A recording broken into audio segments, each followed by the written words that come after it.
Chapter 2. First, let me describe Hazel. She's a smart girl that is terrific with plants. She's an orphan living in the clearing of the forest in her own log cabin. Next, let me describe my surroundings. I live in a 2-story cabin in the same forest as Hazel.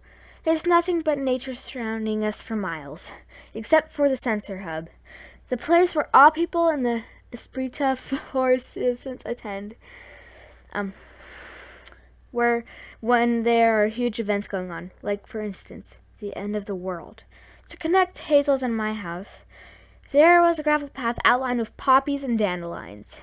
My backyard, which, by the way, is a pretty decent sized one, with wheat, carrot, and potato and pumpkin farm. Occasionally, I grew melons there. Nearby it, there was a pretty long stream where I collect fish and fresh water for all the trips I make around the area. All my friends are living in the forest, either orphans or living on their own. The weird thing about this forest is that nobody living in it wants to explore out of it. Whenever I ask someone why they never traveled out of the Espírita Forest, they just shrugged and changed the subject. Even as a young cat girl, I could tell something was wrong. I always wondered if it had to do with the mojo of the forest. Its name originated from the French word for spirit.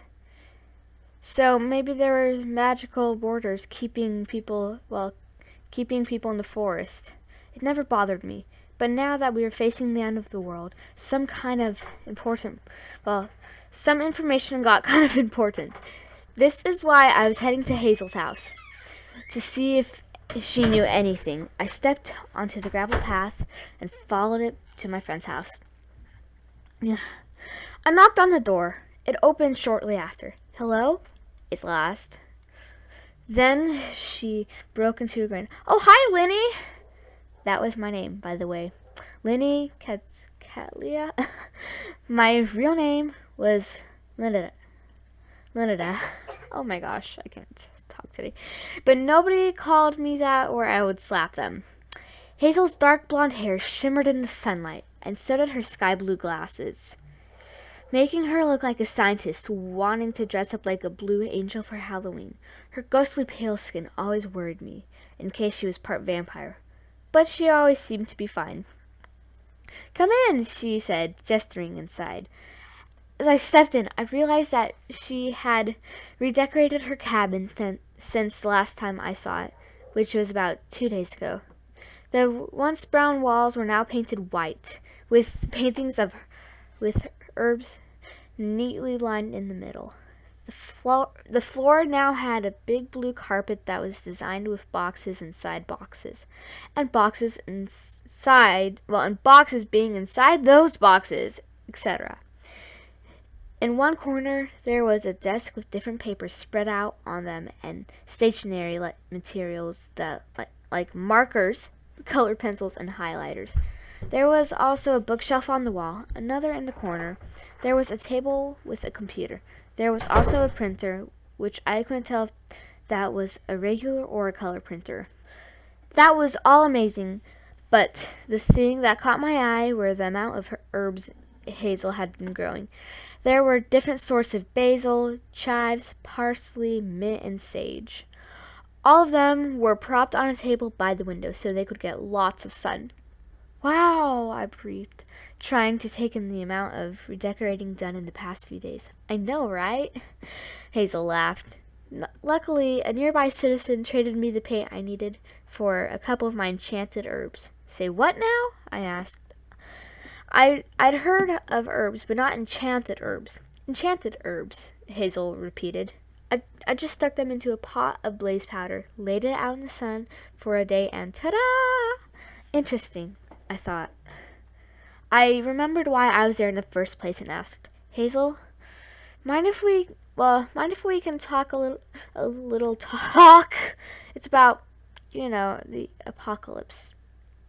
Hazel's once smiling face turned serious. "Oh yeah, have a seat."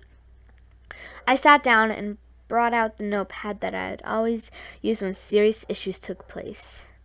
So let's get over a couple questions here. First, what do you think will invade the forest? Hazel's bluish-gray eyes clouded over. I don't know. I mean, everyone in the village is really scared, so it can't be an animal invasion. Citizens are preparing far-range weapons, so probably not a fast monster like Endermen or spiders. Nobody's preparing any medicine or cure of any kind, so probably not zombies. So the only choice left is probably going to be skeletons. I shuddered.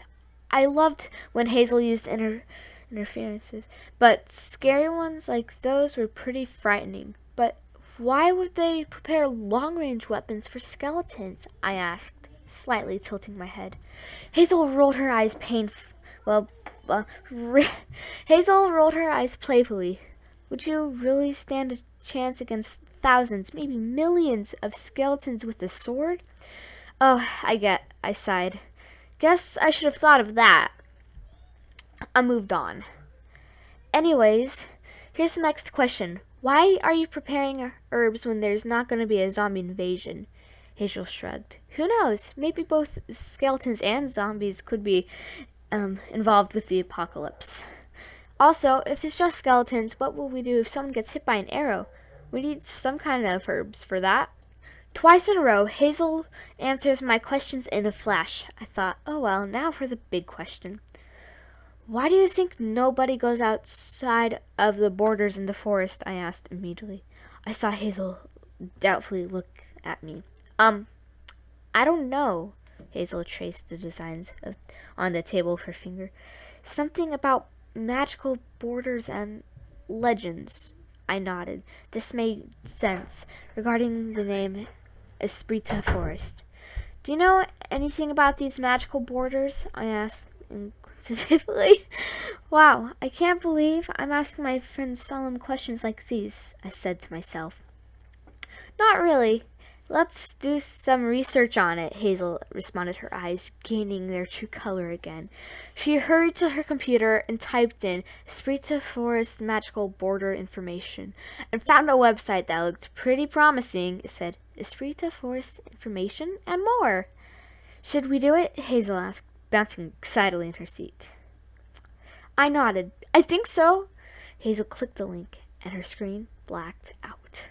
End of chapter 2.